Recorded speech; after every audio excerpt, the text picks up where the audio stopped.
श्रीमद् भगवत महापुराण के प्रथम स्कंध का 8वां अध्याय कुंती की स्तुति और परीक्षित की रक्षा के रूप में विख्यात है।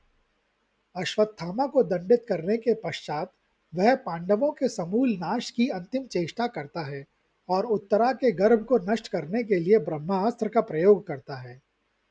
उत्तरा भयभीत होकर भगवान श्री कृष्ण की शरण लेती हैं। भक्त वत्सल भगवान अपनी योगमाया से उत्तरा के गर्भ में प्रवेश कर सूक्ष्म रूप धारण करते हैं और अपनी गदा के तेज से उस नन्हे बालक परीक्षित की रक्षा करते हैं।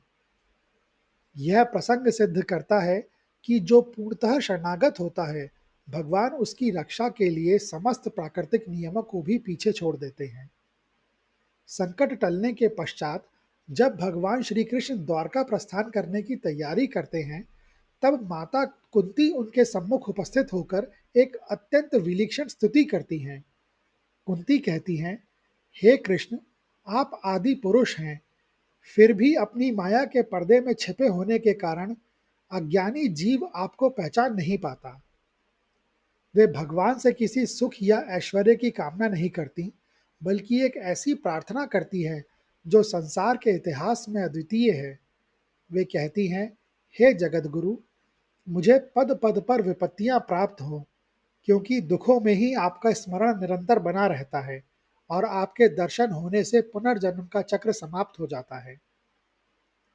कुंती की यह स्तुति भक्ति मार्ग का उच्चतम शिखर है, जहाँ भक्त अपने आराध्य के सानिध्य के लिए कष्टों का भी सहर्ष स्वागत करता है। वे भगवान के बाल रूप से लेकर उनके विराट स्वरूप तक का स्मरण करती हैं और अंत में प्रार्थना करती हैं कि जैसे गंगा निरंतर समुद्र की ओर बहती है, वैसे ही उनकी बुद्धि अन्य विषयों को त्याग कर केवल श्री कृष्ण के चरणों में ही लगी रहे। उनकी मर्मस्पर्शी वाणी सुनकर भगवान मंद मंद मुस्कुराते हैं, जो उनके अटूट प्रेम की स्वीकृति का प्रतीक है।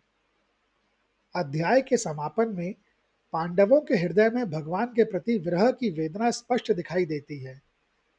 महाराज युधिष्ठिर कुरुक्षेत्र के युद्ध में हुए भारी जनसंहार को याद कर अत्यंत व्याकुल और शोकाकुल हो जाते हैं।